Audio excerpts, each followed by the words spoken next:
evening, everyone, and welcome from New Canaan Library. I'm Anthony Maricola, Manager of Adult Services and Program, and I hope everybody's doing well this evening. Tonight, we have Professor Jeff Helmsley with us. Jeff Helmsley is an Associate Professor at the School of Information Studies at Syracuse University and Director of the Center for Computational and Data Sciences. He earned his PhD from the University of Washington's Information School.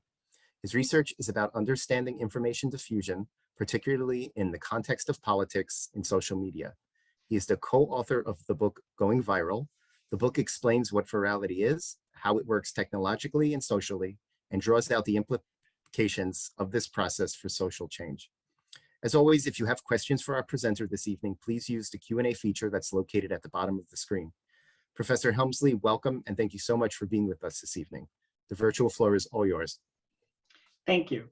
So I noticed that my camera is blurring a little. So if I turn my camera off and back on, just ignore that. For now, I'm going to share my slides though. So today, I'm going to be talking about something we call super amplifiers and the role of Twitter extended party networks in political elections. Okay, so to start with, I'm going to talk about virality and what it is and how it works, and some of the kinds of things that go viral. And then I'm going to talk about political message diffusion, particularly in the context of extended party networks. This is about a study that we just had, we've just gotten published. It's going to show up in a journal probably in the next month or so. So let's talk about networks first. Now, I'm pretty sure everybody's heard about networks. As researchers, we think about networks in a couple different ways. In the context that I'm talking about networks, it's usually people connected to other people through some form of communication. So this picture here is an example of a network that we might study. And in this case, the circles are people, and we might call them nodes or circles, or even sometimes vertices. The links are the kinds of connections that people have. So if you think of all the people that are important to you, we would call those people part of your close network or the people that you're in a network cluster with.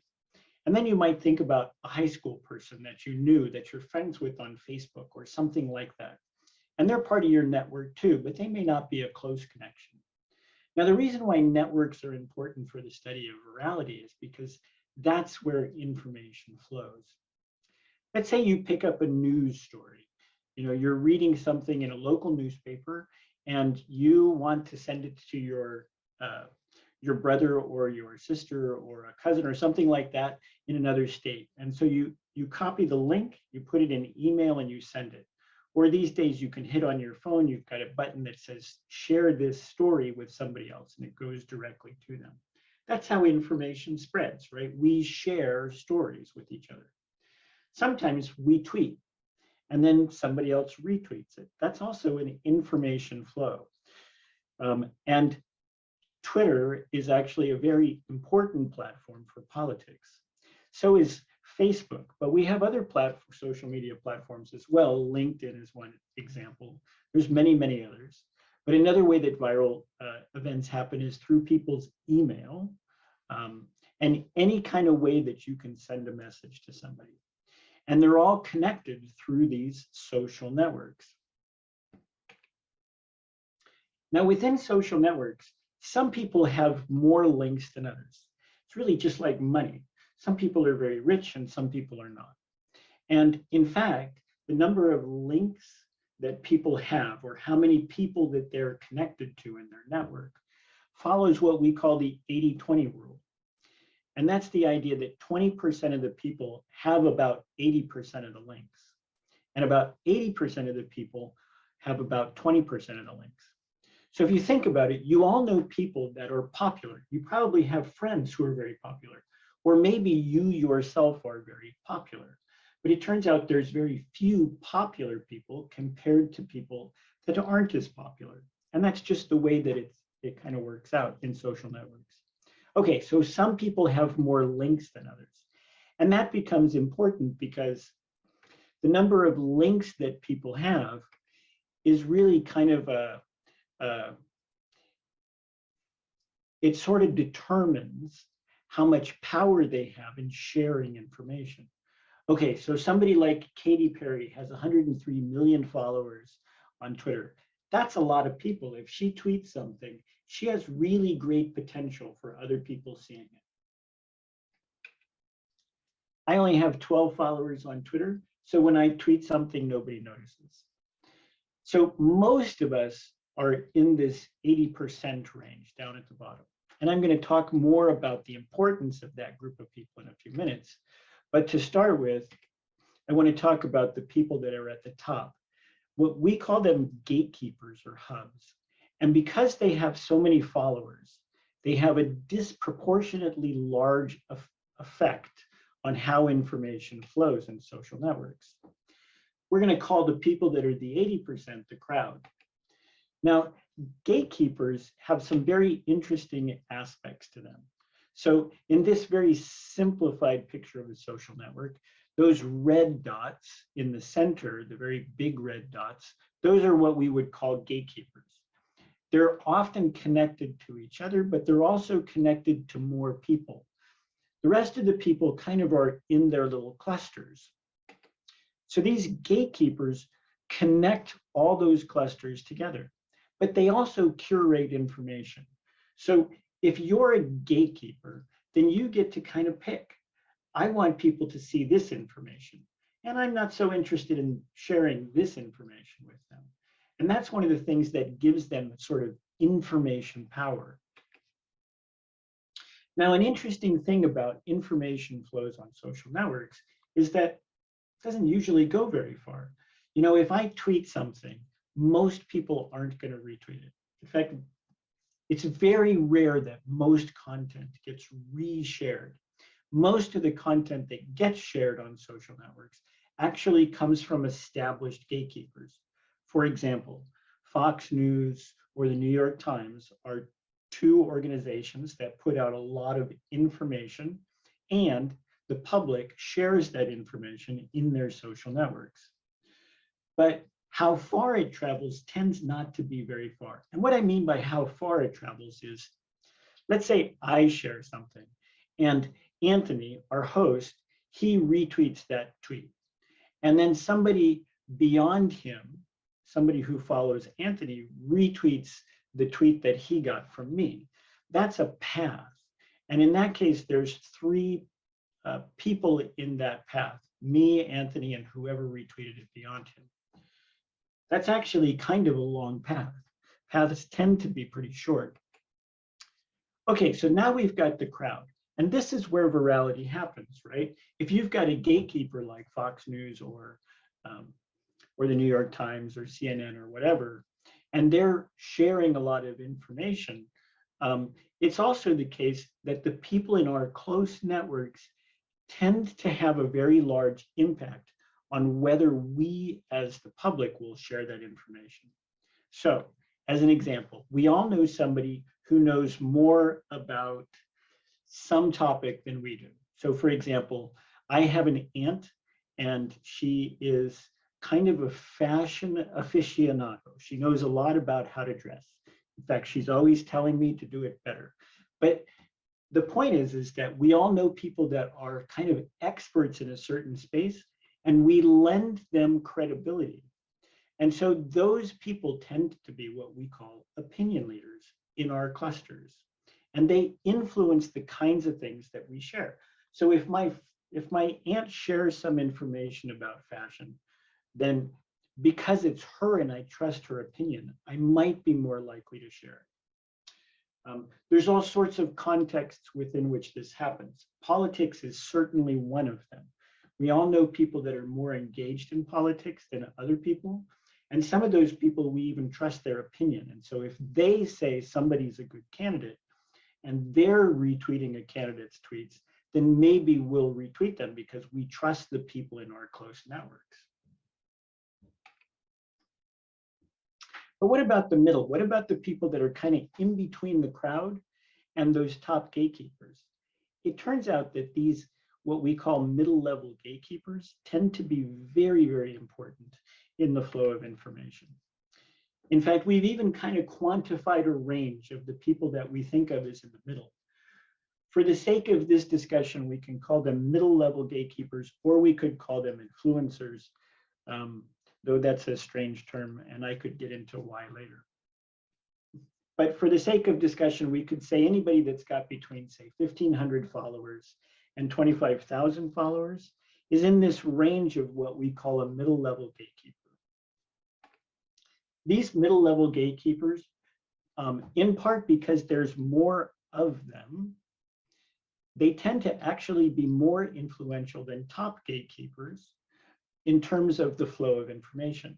So what I mean by that is, if you have a whole bunch of these people that are kind of in the middle, kind of an information middle class, if you have a bunch of these people sharing some content, it tends to be more influential in the virality process than if you have CNN or New York Times sharing something.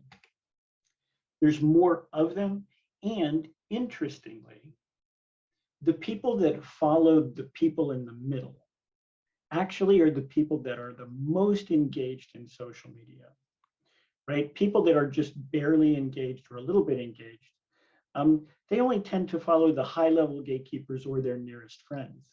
So it's not until people really are engaged in social media and they really start following that middle-level group of influencers that that those people tend to be the most active. And an interesting thing about all of these people, the middle-level gatekeepers, the high-level gatekeepers, and the people in the crowd is, they actually have different sharing habits. They select different kinds of information, and they're driven to share that information based on different what we call media logics. And by that, I just mean people in different groups, they have different incentives for sharing different information, and they have different norms or kind of things that they think of as the rules by which they make these decisions. So for example, if you're somebody like the New York Times, or if you're Fox News, both of those companies essentially follow journalistic norms, or they try to greater or lesser degree. And what that means is they try to verify their stories. They try to get multiple sources to collaborate a story, and they try to make sure that there's veracity in what they're doing. They also have a profit incentive, right? They're also in business to make money. So even though they have journalistic norms that they are adhering to, they have these profit incentives that also drive their decision-making process. But if you're the crowd, if you're like me, just some guy who's getting information, making decisions about whether or not I want to share it on with other people, well, I have different norms and different incentives. I don't have journalistic norms. I can share whatever I want. When I make decisions about what I might share, I might think, would my wife be embarrassed if I shared that? Then I won't share it, right? Like personal kinds of incentives and norms are what influence my decisions about the different kinds of content that I'm willing to share. But what about the people in the middle? Well, the people in the middle are in the middle because they're good at getting attention. So when we think of people that are provocateurs, they tend to be middle-level gatekeepers. They tend to be influencers who are kind of in that range where they're not quite at the top, not quite at the bottom. They might have more followers than 26,000, that top number I've got on the screen. They might even have 1 million followers, right? But these influencers don't have the same journalistic norms. They may not even have profit incentives. They may be incented to get people's attention.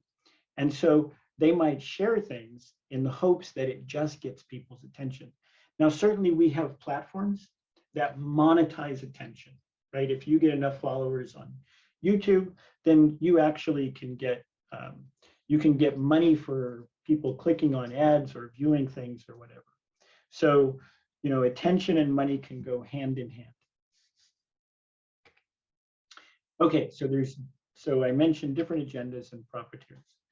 So then the question comes up, okay, now we know who is sharing the information, and we know that their place in the network and how many links they have and how they're connected. All those things plays a very important role in whether or not things go viral. But then the question comes up, well, what kind of content goes viral? And it turns out not much goes viral. YouTube's a platform that gets about 300 hours of content uploaded per minute. Twitter has 500 million tweets a day. Facebook has 4.75 billion posts a day. This is a huge amount of content. In fact, I would say it's an ocean of content. And so just like we saw this power law view, the 80-20 rule, it's kind of like that. The vast majority of content never gets shared, and it may not be intended to share. If I post something on Facebook and I'm just looking for a few laughs from my friends, you know, that's not going to get shared. That's not going to go viral. That's really just for the audience that's close to me. But still, very little content actually gets shared very far. So when we think about what does go viral, there's a number of different kinds of content that we think about. We think novel content or stuff that's new that hasn't been seen before, new news, humor, things that are funny, things that are emotionally engaging. It's amazing to me when I first started studying all these things, how many videos about cats and kittens goes viral. Another category of stuff that goes viral is things that resonate with people. This is the kind of thing that you think, wow, people really ought to see this. This is important. Maybe you really care about climate change, in which case you would share content about climate change. Maybe you really care about, I don't know, but there's all sorts of topics that you could really care about. And you could say, this is the kind of content people should see. And so I'm going to share it into my network. And then there's some other ones. Interesting call to action. The quality of the content counts. The context, you know, when we think about context, I'm sure that most people here remember who Sarah Palin is. She ran with McCain a handful of years ago for the presidency and didn't win. Well, the interesting thing about Sarah Palin is when she first was named as the VP to run with McCain, any content about her went viral because everybody was interested in soaking it up. So the context, what was going on in the moment, played a big role in it. But the same content could be released now and nobody would care. Okay, so those are the kinds of things that go viral. In the context of this study, one of the ones that we're most interested in is what resonates, because that's usually what comes into play for politics, is people think, hey, this is important, or this candidate is important, or I feel strongly about this issue. What about truth? Do you think truth goes viral? Well, what we've been finding a lot lately is, particularly within the crowd, people tend to share things that support what they already believe about the world, whether it's true or not. In fact, there was a study done that I thought was really interesting. It was this set of tests. They gave people tests. This was when Obama was in office. And they said, Obamacare, you know, what kinds of things could be a result of Obamacare? And people answered the questions in a certain way. And then, actually, it wasn't just Obamacare. It was all sorts of political information. And then they gave them the same test and they said, okay, now we will give you $10 for every right answer. No, it was just $1 for every right answer, but there was lots of questions. And it turned out people did much better. So when there was an incentive for people to get the right answer, they actually turned out to be better informed than what it looked like beforehand. People tended to give answers that fit their political bias. Okay, so in other words, we're more likely to spread content that fits in with our worldview, whether we believe that it's true or not. If it supports my worldview, or if it helps me make an argument or supports my point of view. The truth is less important than whether or not it supports my point of view. And we've always talked about in the research space that I'm in, the lie is sexier than the truth, which just means that misinformation or content that is false often just is more interesting. There was a story about a tiger that got loose in London, and of course it went viral because, you know, if a tiger escapes from the zoo, then people are certainly going to share about it and say, be on the lookout for this.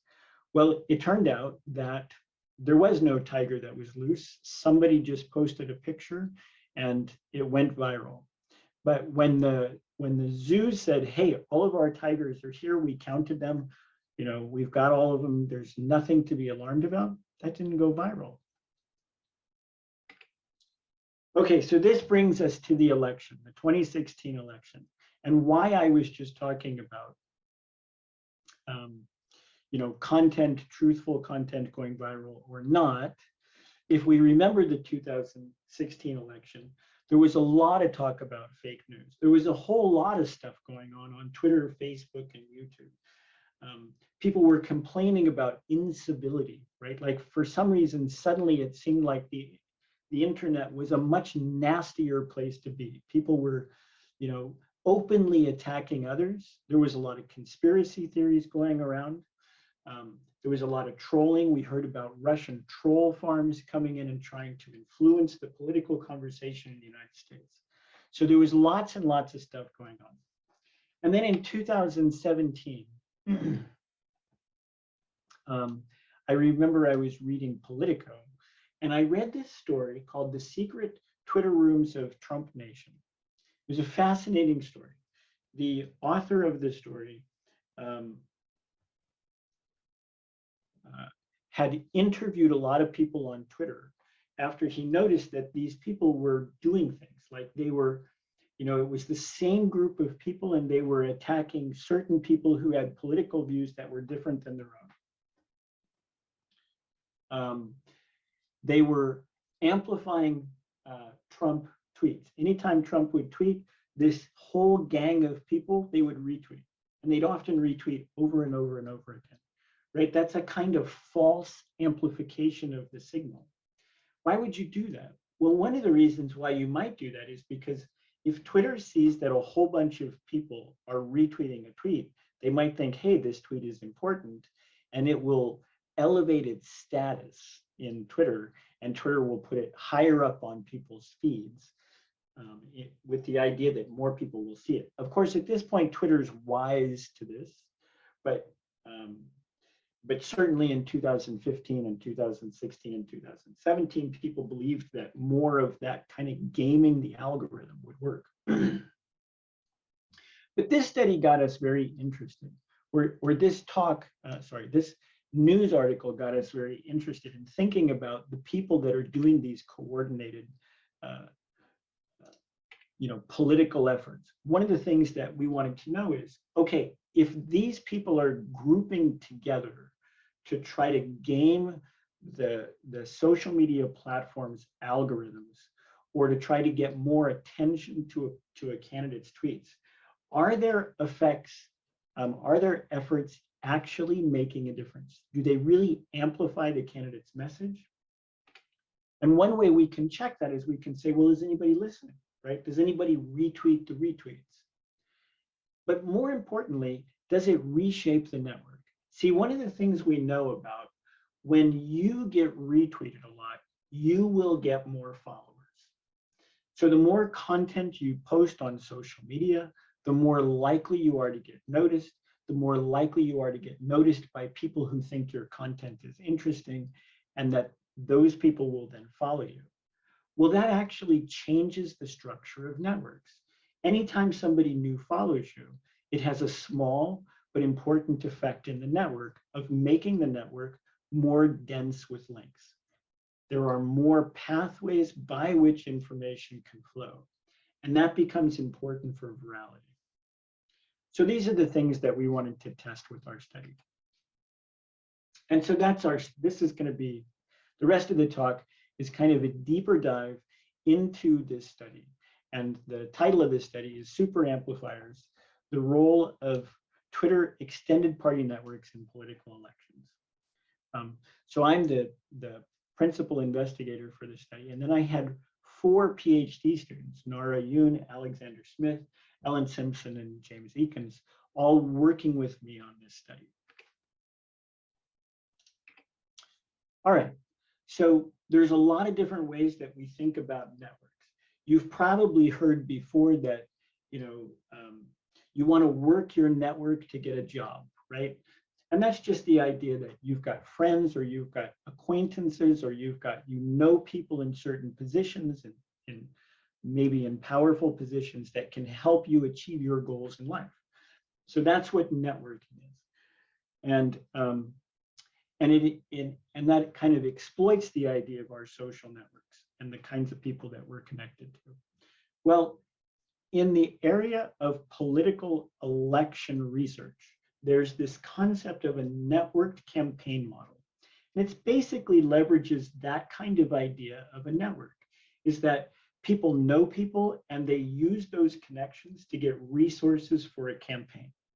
There's all sorts of different things that we can think of as resources. It might be money, it might be connections to powerful people, it might be access to attention, right? If you've got a lot of followers and you're supporting a candidate, then you might actually be considered a super supporter, somebody who can help the campaign by getting attention to the candidate. This is especially true if your candidate is an unknown candidate, a new candidate trying to get their campaign off the ground.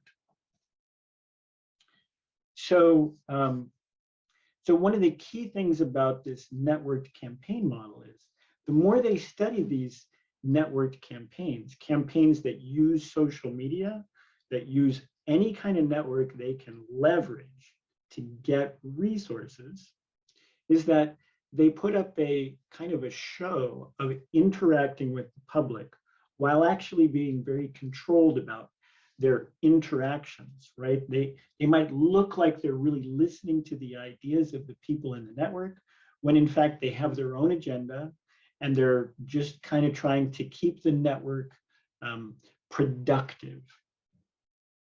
Okay, so they might have lots of people working on their social media campaign, or they might not, but they make it look like they're interacting with the public as much as possible to keep the public engaged. And occasionally they run across somebody who's a super supporter, somebody who's got money, or somebody who's got a lot of followers. Okay, so we've got that kind of network campaign model idea. Now, there's another way that networks come into the conversation, and that's this idea of an extended party network. Now, networks are just collections of people, right? People that are connected, that are usually working in smaller groups or clusters to achieve some goal. An extended party network is the idea that a party, like the Republican Party or the Democratic Party or the Libertarian Party, is actually a network of networks. That there's a whole bunch of little networks that work together to achieve some larger goal, like getting a candidate elected into office. It could be the case that the party, that one of the networks in the party is focused very much on policy. It could be the case that you have some people that are very engaged in supporting candidates. You could have people working in the party that are very engaged in finding judges, right? There's all sorts of ways that you can have little groups of people that are all working under a larger umbrella. That's a network of networks. Now, when we expand this concept of a network of networks, or the extended party network, to the idea of Twitter, and people that are just out there doing things to support the party, then we talk about that as a Twitter extended party network, right? So those are just people that are on Twitter. Maybe they're arguing for different kinds of policies. Maybe they're supporting candidates. Maybe they're tossing around ideas about policy. A couple of years ago, I remember we were studying, various policy discussion networks. It's kind of surprising to find out that there are actually people that are being very wonky, so to speak, talking about different policies on Twitter. Okay, so these networks tend to be very dynamic. People come and go as they're interested or less interested. Some people are there for a long time, some people are not. And sometimes even these interest groups kind of fall apart, and you've got, you know, either somebody comes in and builds a new network, or the party has a weakness in a certain space because there isn't a functioning network in a given space. But these are what extended party networks are. And we think that we see them on Twitter as well. Okay, so Twitter extended party networks, it's networks of dedicated tweeters. They're on Twitter specifically to talk about politics. They're dynamic, like I said, they come and go, and they're very focused on a candidate, right? So you could have, so these people that the author for Politico, who did that story, and he talked to all these people to find out how they were engaged and what they were doing behind the scenes to coordinate these attacks on people and stuff like that.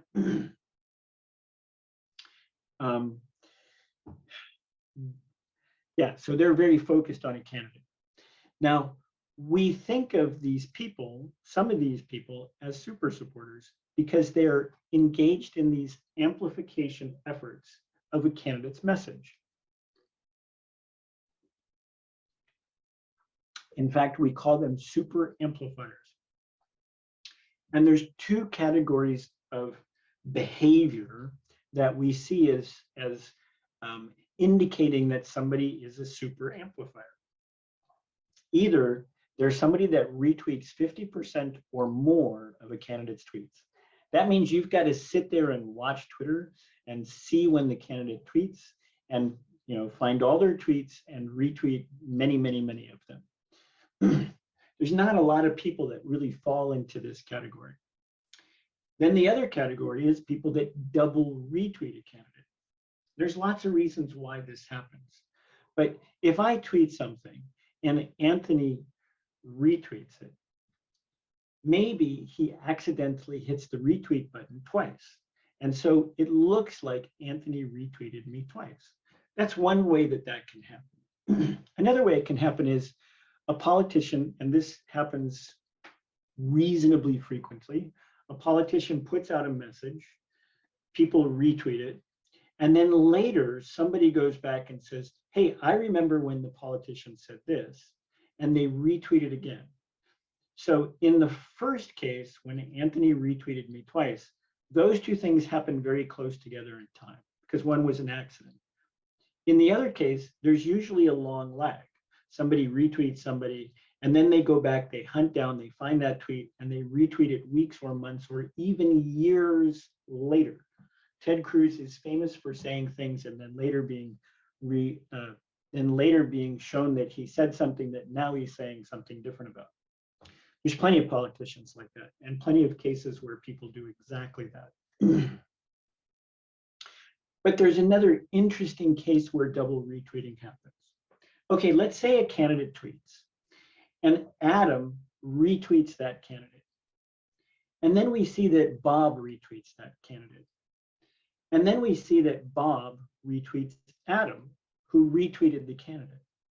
Now, what that looks like in Twitter's data stream is that Bob actually retweeted the candidate twice.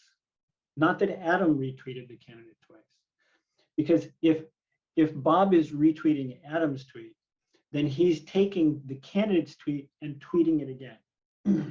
I know that's kind of confusing, but the effect, or what it really kind of looks like for us, is that Bob is watching Adam to see when Adam tweets. And if Adam tweets the candidate's tweets, then Bob is going to retweet Adam. This does two things. For one thing, it drives up the retweet count for the candidate's tweets. But it also signals to Adam that Bob is watching Adam.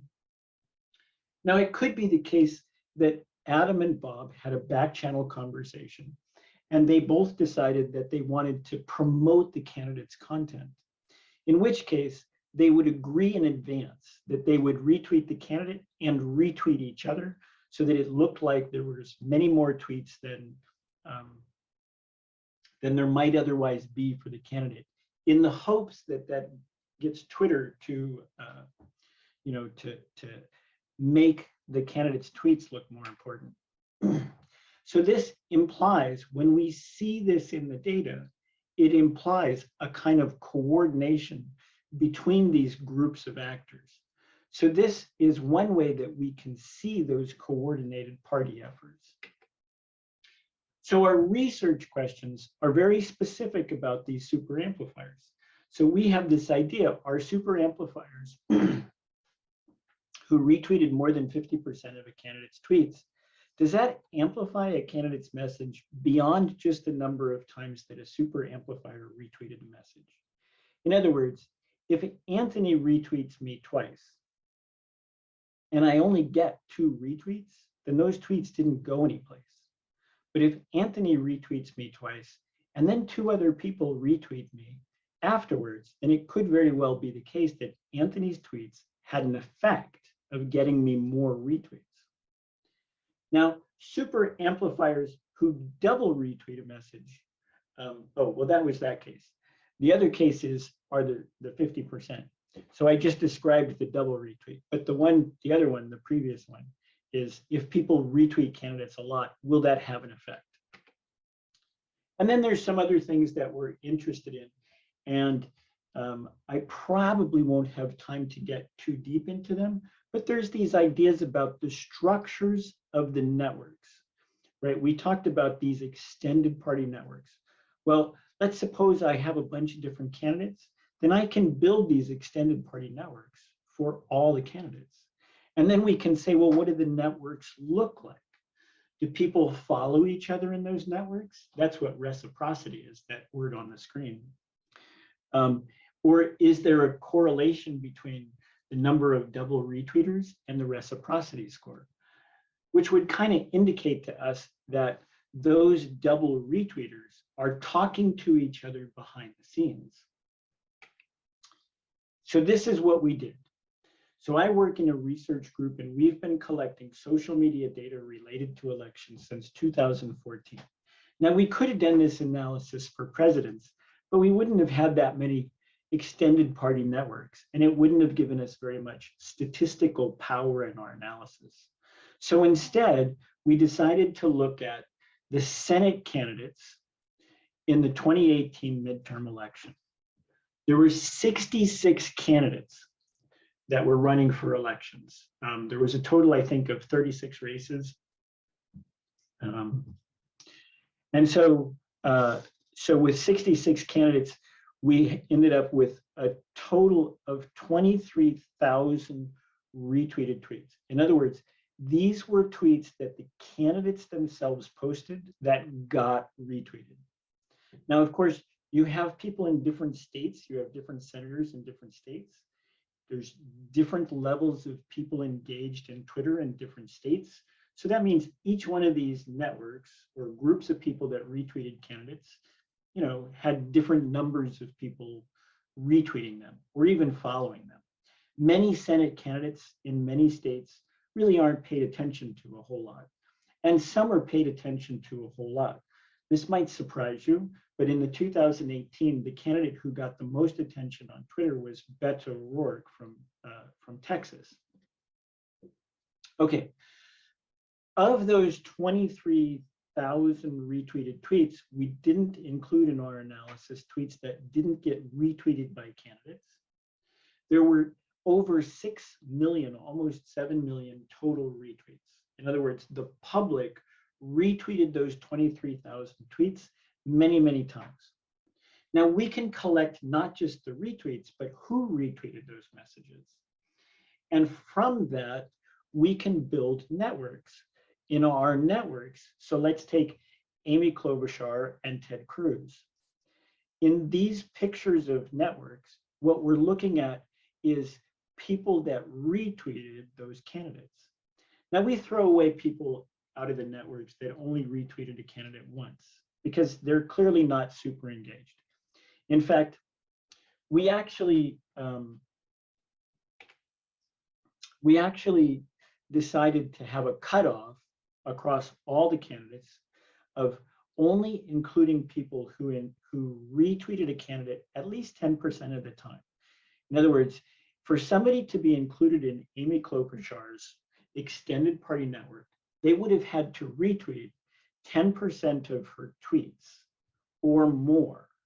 So all the people in the picture there are people that were pretty engaged, right? And that makes sense because if what we care about are these extended party networks, then we're only looking at people that are very engaged. So that's our cutoff. Now, a dedicated amplifier, somebody who retweets 10% or more, is still not as engaged as a super amplifier, which would be somebody who double retweeted or who retweeted a candidate 50% of the time. Okay, so then the next thing we do when we build these networks is the links between the networks are links of who follows who, not just who retweets who, but who follows who. All these people that we see in this picture for Ted Cruz, for example, they all retweeted him, but they're also all connected by follower relationships with each other. So all of these people are probably pretty engaged in politics, and they're probably pretty engaged with, with the candidate. But that doesn't necessarily mean that they're talking to each other, and that's one of the things that we're interested in. Are these people actually communicating with each other?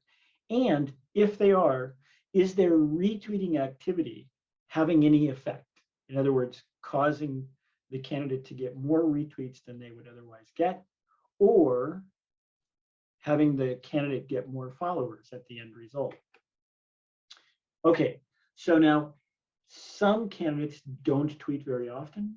Some candidates, frankly, just aren't interesting enough to get many retweets. So after we cull out anybody who didn't have any kind of significant network, we're left with 50 of these networks out of the 66 candidates. And that's enough to do an analysis on.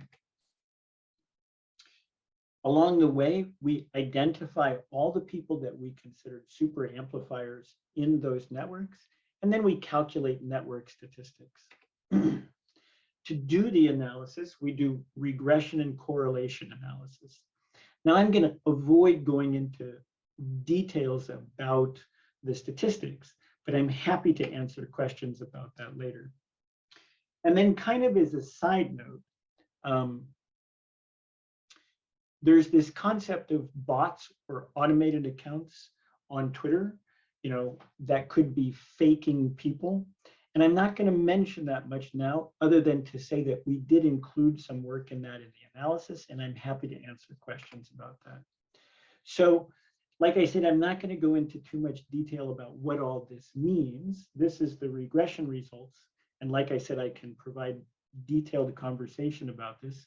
But the long and the short of it is that, yes, actually super amplifiers did bring the candidate more retweets than they would otherwise get. And that's important because we know that the more retweets somebody gets, the more followers they get, which gives them more attention power in the network.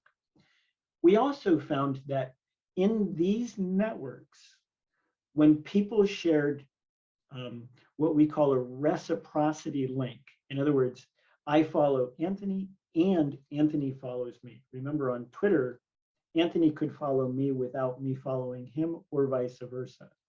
But when we both follow each other, we found that networks where there was a lot of bi-directional following or reciprocity, those networks actually tended to get the candidates more retweets, which kind of suggests a kind of coordinated back channel effort. There's more going on here, and I can go into detail on this, but I want to leave some time for questions.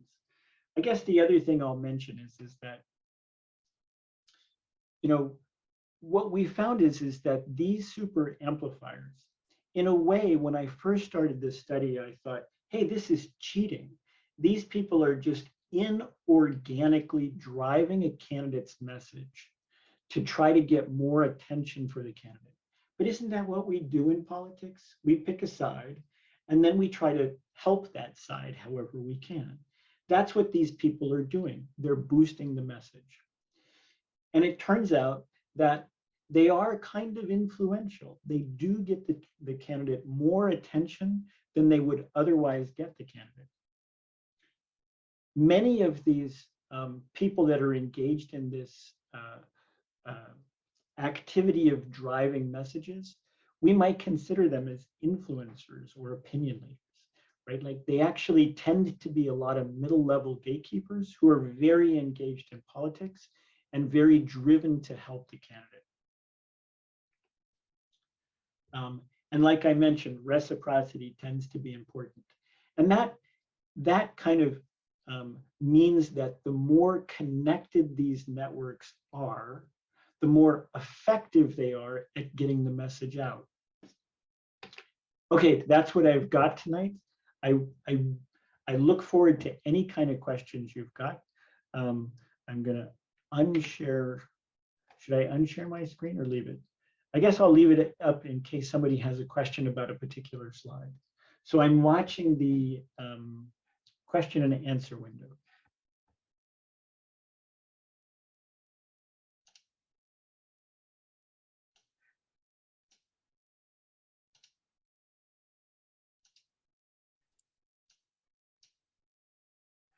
Hey, Professor, as we give some of our attendees time to populate questions, was there anything that was really surprising from the research findings? Was there anything that you didn't expect to find through all the data sets you looked through?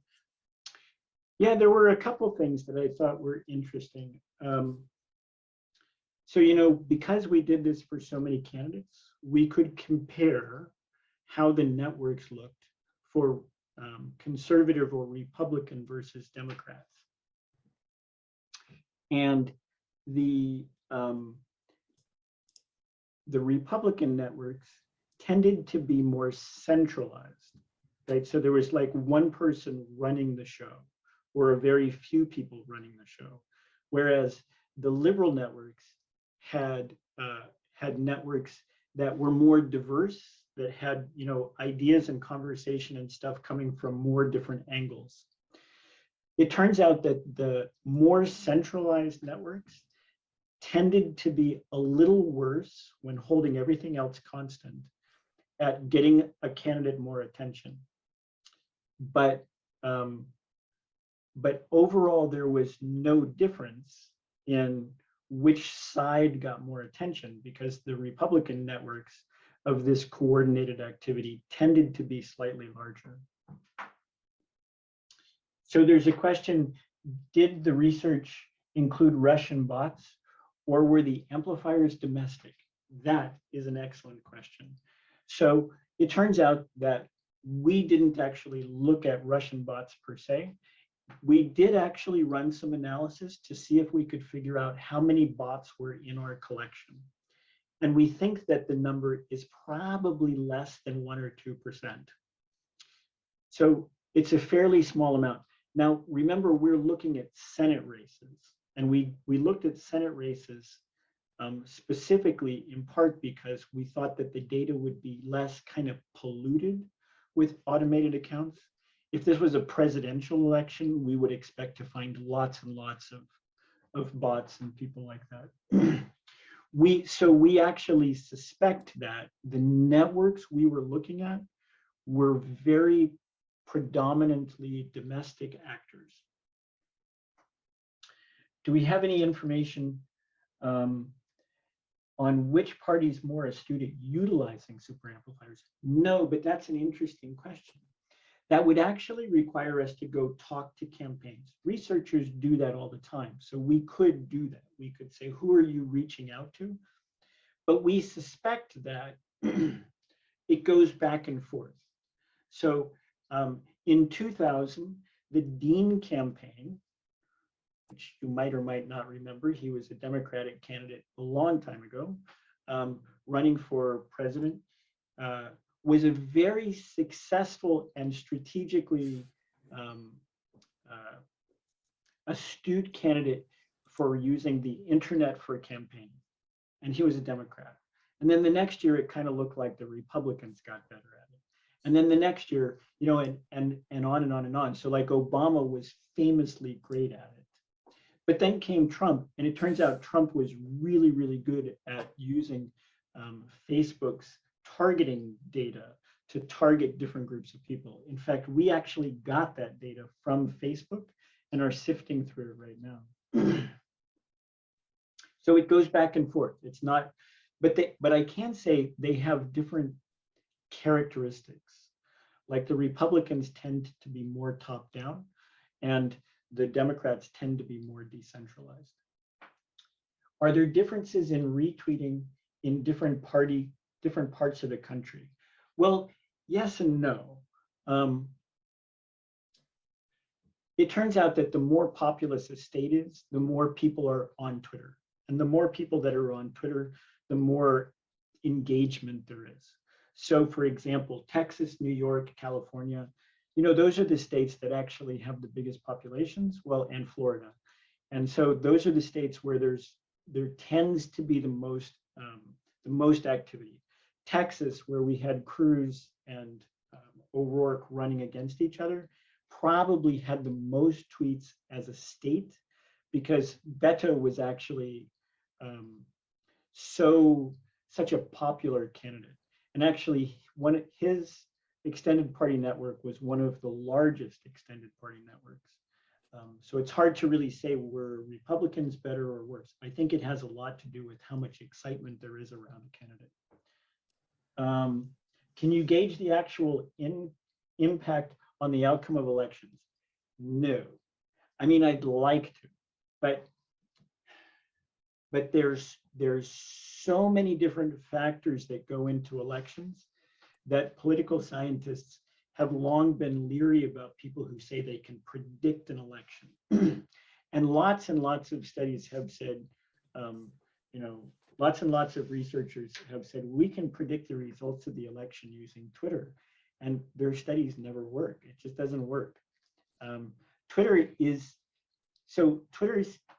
and Facebook are both interesting part of the political landscape. Twitter only has about 20% of the US population having accounts. And those people skew towards people that are like politicians or academics or activists or celebrities or sports stars. In other words, they tend to be people who are a little more influential. Facebook is more like the every person platform. It's got more like 70 to 75% of the population has an account, even if they're not actively using it very much. And so politicians are very careful on, are very active on both platforms all the time. Did I answer that question? Sometimes you lose track. So I see a question in the chat, and this ties into another question that I had as well. You know, it seems we're shifting to an environment in which anyone can produce news or social media. And Anne writes, what do you think the development of these networks will ultimately have on truth and trust?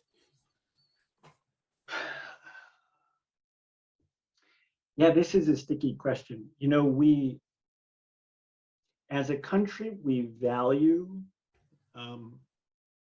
freedom of speech. And so putting any kind of controls on speech is hard. But I think that there's an argument for trying to find some way to at least label things as having some veracity or not. Because I think what's going to happen to us is what has happened in other countries. So I have a friend who's from Czechoslovakia. People in Czechoslovakia have been lied to so much by their politicians that they don't trust them and they don't believe anything they say. They've become very jaded. And when you can't trust anything anybody says, then you're not really informed, right? Like, because there's no source you can really listen to. So I think as a nation, we're going to become more jaded. We're going to trust specific sources of information. And that's too bad. But you know, our landscape, our information landscape is really, really different. In the 60s, we had basically 3 television stations that had news.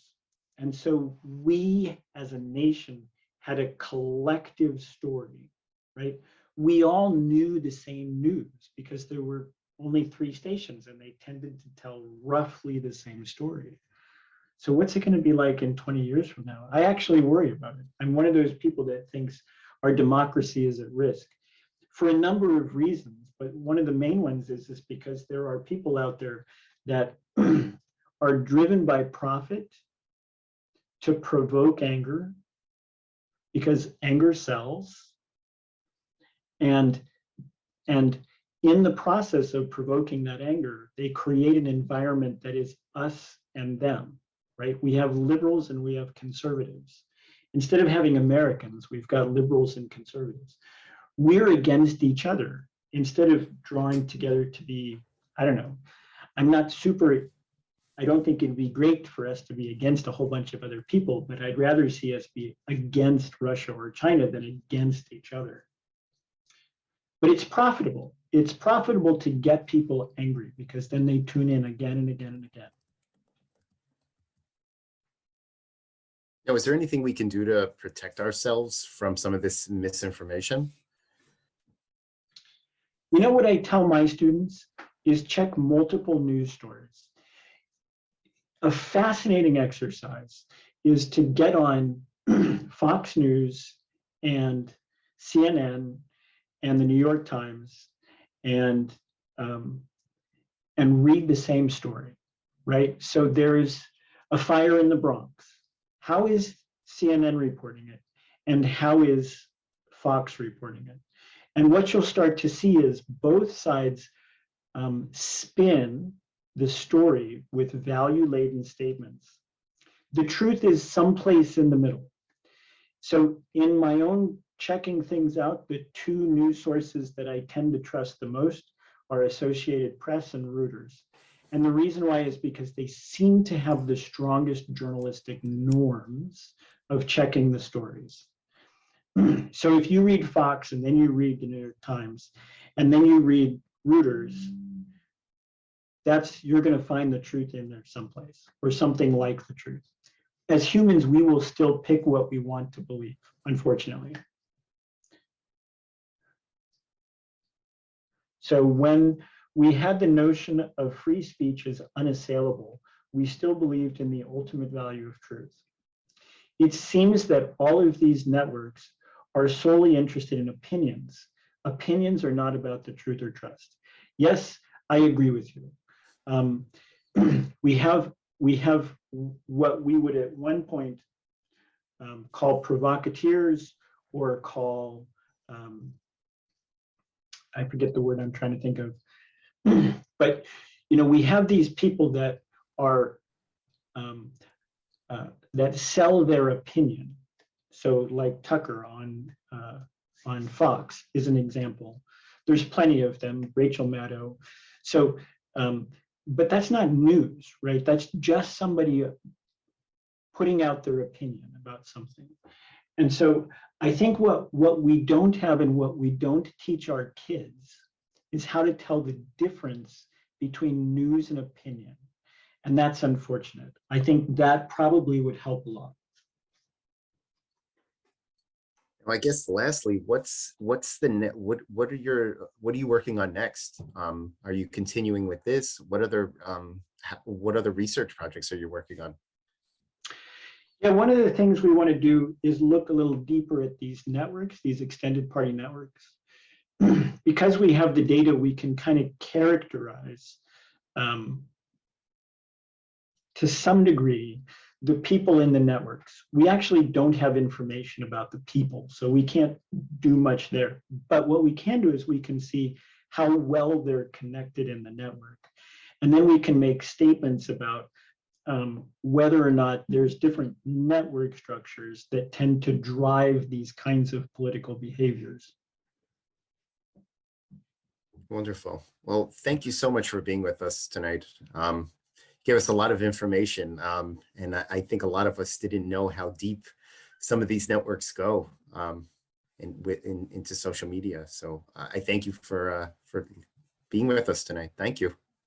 You're welcome. Thanks for the time. I appreciated having the opportunity to talk to you all. Thank you.